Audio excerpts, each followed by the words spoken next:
materi yang betul-betul berguna dan menolong.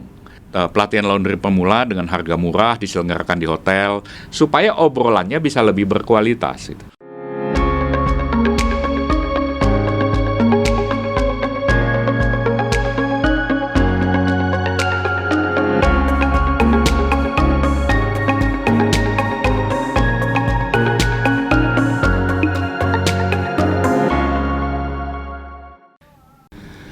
Sharing kita kali ini mengenai pelatihan laundry ya, pelatihan.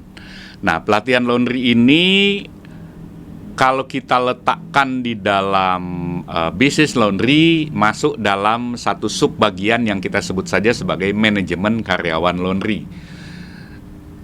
Walaupun pelatihannya sendiri bisa mencakup pelatihan ownernya sendiri, pengusaha laundrynya sendiri ya. Nah, pertanyaan saya adalah apakah pelatihan yang pernah Anda alami kalau Anda pengusaha laundry ketika Anda memulai usaha ini itu berguna, bermanfaat? Dan kalau berguna, bermanfaat, seberapa berguna dan seberapa bermanfaat? Itu pertanyaannya ya. Nah, saya ingin menyampaikan kepada Anda bahwa saya sendiri bertanya-tanya sebetulnya pelatihan owner dan karyawan untuk laundry kiloan pemula itu yang efektif seperti apa?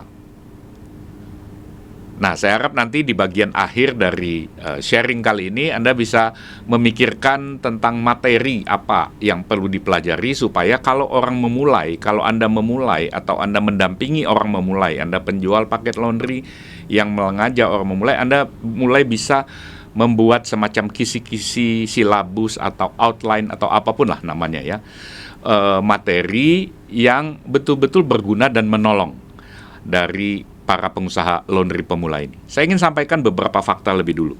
Fakta pertama. Saya kira sekitar 7 tahun paling tidak dari apa yang coba saya cari informasinya. 7 tahun terakhir baru ada upaya-upaya untuk melakukan pelatihan untuk calon pengusaha laundry atau pelatihan pengusaha laundry pemula. Tersebar di beberapa tempat termasuk di Jabodetabek pasti paling banyak, kemudian daerah timur itu ke Surabaya dan Makassar ya.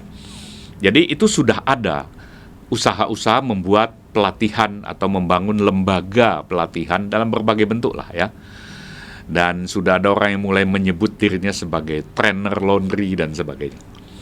Tapi belum ada yang menonjol, belum ada yang menasional, belum ada yang kuat dikenal, bisa menunjukkan success story, keberhasilan orang-orangnya.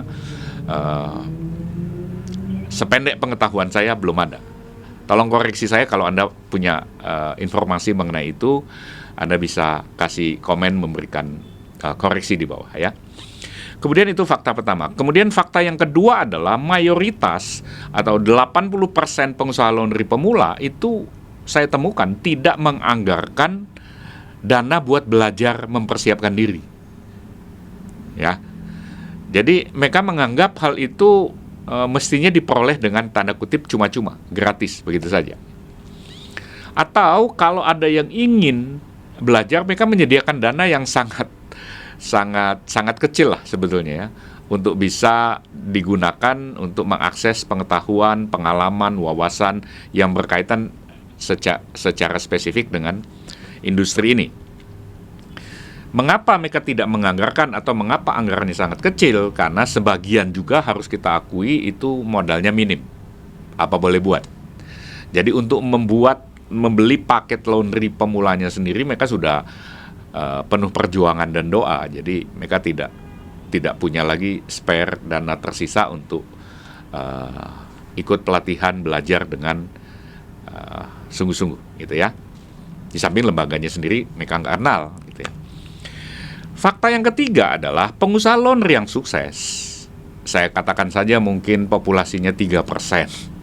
Ya, 3% itu adalah jenis orang yang mulai dari nol berjuang betul-betul, mulai dari ngucek, kemudian beli mesin, mulai dari home appliance, kemudian beli mesin komersial, tumbuh dan berkembang.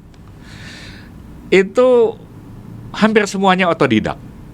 Mereka bukan produk dari sebuah lembaga pelatihan kewirausahaan laundry misalnya. nggak ada itu. Ya, jadi mereka sendiri otodidak, sehingga itu yang menjadi model itu sendiri. Orang pikir oh kalau gitu mesti otodidak atau bisa otodidak, karena itu punya punya tokoh-tokoh idolanya, punya fans clubnya masing-masing tuh, orang-orang yang dianggap sangat sukses dalam bisnis ini, gitu ya. Itu fakta yang ketiga. Fakta yang keempat, kenapa mereka tidak menganggarkan dan sebagainya, mereka berpikir ini harusnya gratis, itu juga karena tumbuhnya banyaknya kelompok-kelompok. Kita sebut itu himpunan, kita sebut itu asosiasi, kita sebut itu paguyupan, keluarga, atau secara umum kita sebut itu komunitas pengusaha laundry.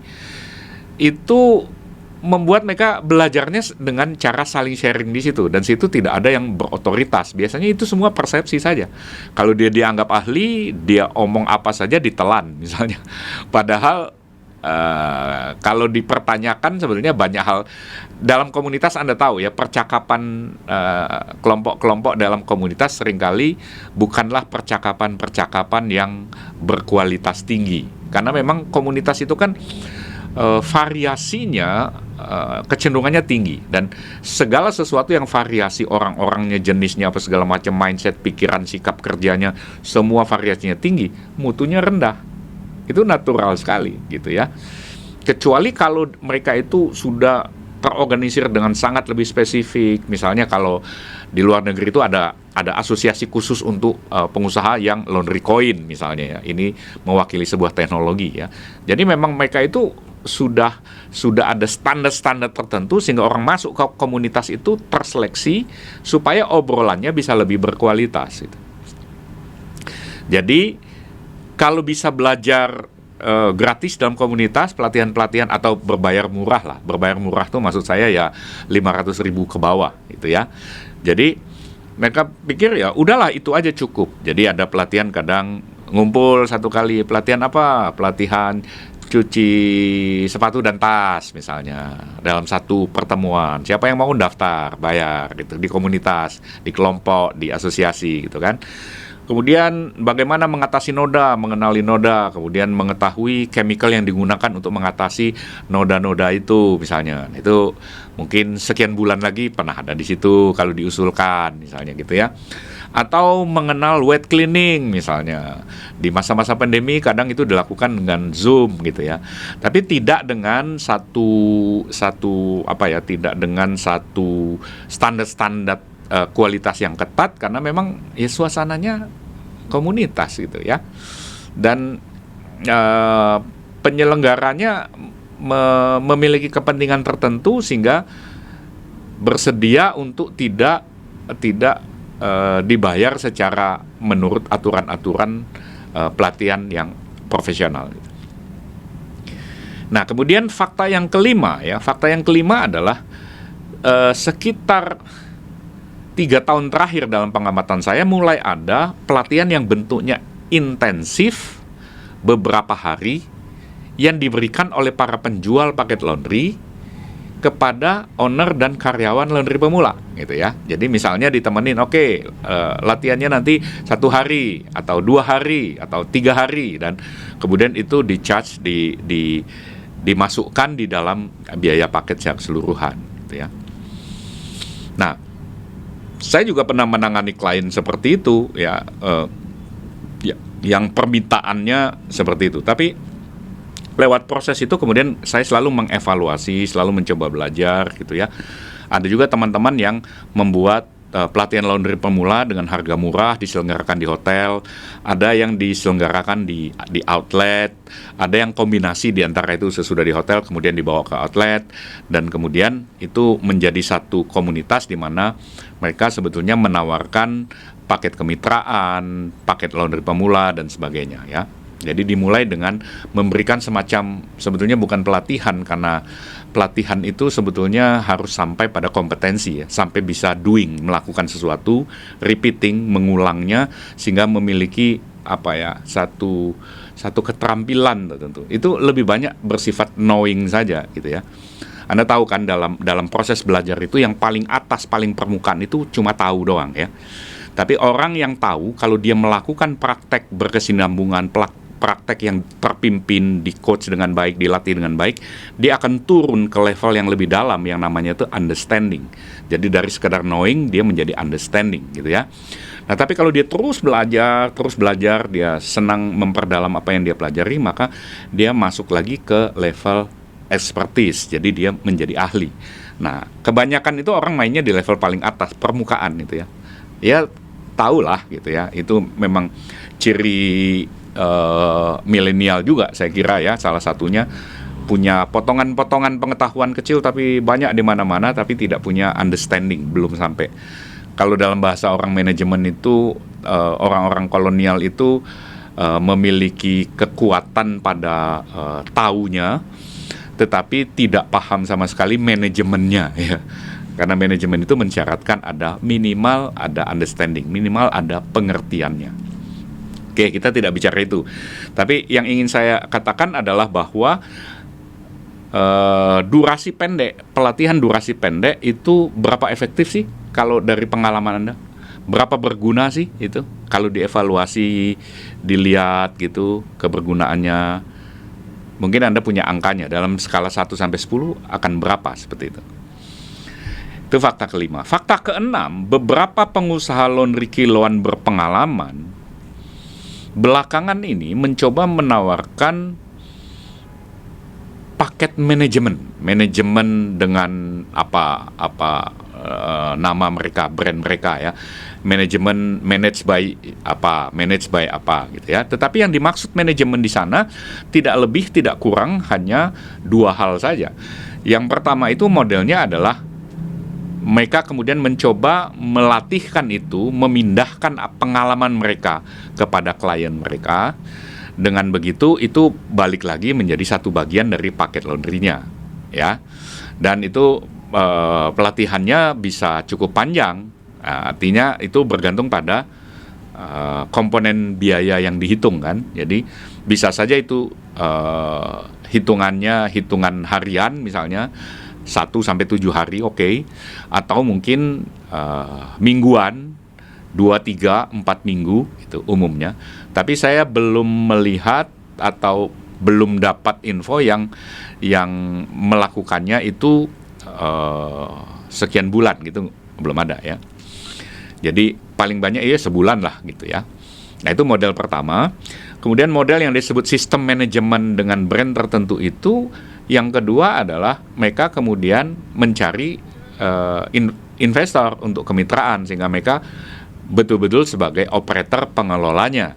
Karena untuk membuat jadi franchise mereka belum memenuhi syarat tentang ketentuan-ketentuan hukum untuk mengikuti standar-standar franchise sesuai dengan undang-undang waralaba sendiri. Jadi mereka mengambilnya dengan sistem manajemen, sistem kemitraan gitu ya. Itu 6 faktanya. Tapi dari semua fakta tersebut kita bisa melihat sebetulnya apakah betul atau apa saja materi yang diperlukan untuk pengusaha laundry kiloan pemula, gitu ya. Tadi di awal sudah saya sempat bicarakan, laundry satuan berbeda karena laundry satuan itu umumnya investasinya investasi besar, ya.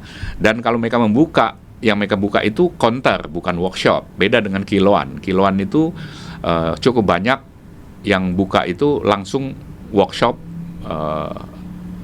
tempat pengerjaannya di sana gitu. Walaupun ada juga yang strateginya workshopnya di satu tempat kemudian buka, ya itu bukan workshop ya, tapi membuka counter. Karena itu kalau bisa dilakukan, mendapat pelanggan di sana itu lebih irit ya, lebih efisien. Nah, jadi apa materinya? Kalau Anda ingin belajar atau Anda mengajar orang, saya usul Anda memikirkan beberapa hal sebagai urutan materi agar itu menjadi efektif ya. Ini berkaca dari pengalaman saya memberikan banyak pelatihan, bukan di soal laundry ya, tapi di soal-soal yang berkaitan dengan applied leadership, practical management, sales and people development ya.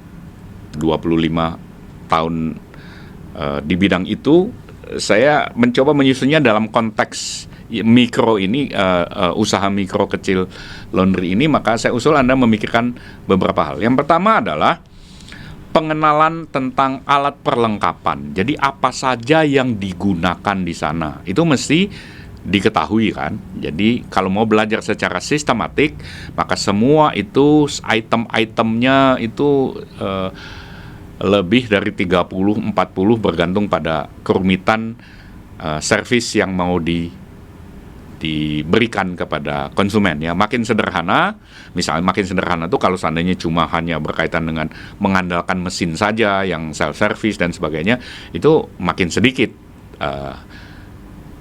informasi yang perlu diketahui mengenai alat perlengkapannya. Pokoknya alat perlengkapan apapun, tag gun misalnya, makhluk apa itu tag gun gitu ya. Misalnya antinoda itu apa, itu bentuknya kayak apa, warna ini artinya apa, warna ini dan sebagainya. Itu kalau bicara mulai menangani juga satuan-satuan yang sederhana. Tapi kalau murni kiloan, ya paling nggak Anda tahu pilihan-pilihan chemicalnya apa, pilihan sabun, pilihan pewangi, membuat macam-macam halnya. Nah, sesuai dengan kebutuhan Anda mesti mempelajari semua itu, mengenalinya ya. Apa saja alat perlengkapan itu, item demi item. Bentuknya kayak apa, digunakannya bagaimana, nah itu perlu gitu ya. Itu satu. Jadi, kalau itu sungguh pelatihan, pasti harus sampai ke praktek lapangan gitu kan. Megangin gitu ya. Melakukan, nah itu baru pelatihan. Kalau tidak, itu hanya telling ya, dikasih tahu gitu ya. Dikasih tahu itu ya tergantung memori Anda berapa kuat ya. Kalau memorinya lemah ya selesai dari sana ya lupa semua. Itu saya gitu ya. Nah, jadi itu yang pertama. Yang kedua, apa yang paling perlu digunakan? Apa yang paling penting, paling sering digunakan itu apa? Tadi kan katakan itu jumlahnya misalnya 40-50 item. Oke. Dari semua itu yang paling sering dan paling perlu digunakan apa saja. Nah, itu satu hal sendiri gitu yang mesti dipisahkan, mesti dipertegas gitu ya. Itu yang kedua. Kemudian yang ketiga, apa yang perlu tapi paling sering digunakan, apa yang perlu tapi paling sering dilupakan. Gitu. Nah, itu kan memerlukan orang yang ahli untuk mengetahui itu. Ya. Perlu tapi suka dilupakan gitu. Nah, itu apa saja gitu ya, semacam standar-standar SOP pada pilahan-pilahan proses ya. Misalnya apa yang paling perlu tapi sering dilupakan oleh orang yang tugasnya sebagai kasir misalnya. Apa yang perlu tapi sering dilupakan oleh orang yang tugasnya untuk mencuci dan mengeringkan. Apa yang perlu tapi sering dilupakan oleh orang yang tugasnya setrika dan packing dan seterusnya. Nah, kira-kira begitu ya. Apa itu? Nah, itu hanya bisa disampaikan oleh orang yang sungguh bisa memilah-milah pengalamannya, menyusunnya menjadi materi ajaran untuk bisa diberikan kepada orang lain. Itu yang ketiga. Yang keempat adalah ukuran-ukuran standar apa yang perlu dibuat dan dibiasakan. Karena laundry itu pada ujungnya akhirnya adalah membangun satu standar atau membangun satu kebiasaan menghasilkan output yang membuat customer senang, happy, kembali dan kembali dan kembali. Nah, ukurannya apa? Bagaimana kita mengukur hal itu, ya? Nah, itu yang keempat. Dan yang kelima tentu proses belajar berkelanjutannya apa saja yang perlu dipelajari.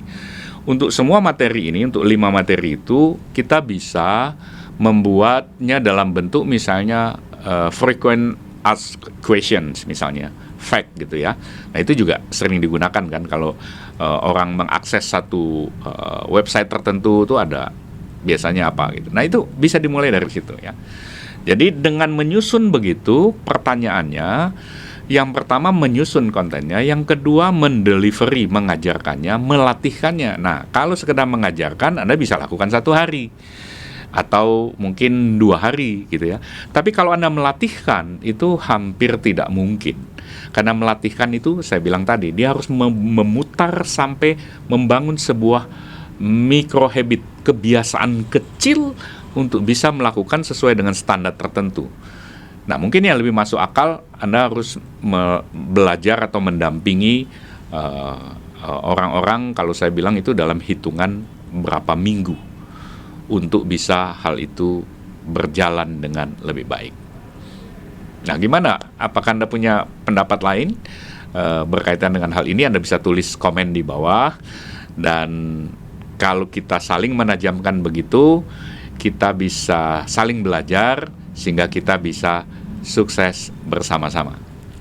Sukses besar untuk Anda. Kalian punya keluarga, teman, relasi yang mau berbisnis laundry, silakan share channel ini supaya bisa belajar sama-sama dan sukses sama-sama.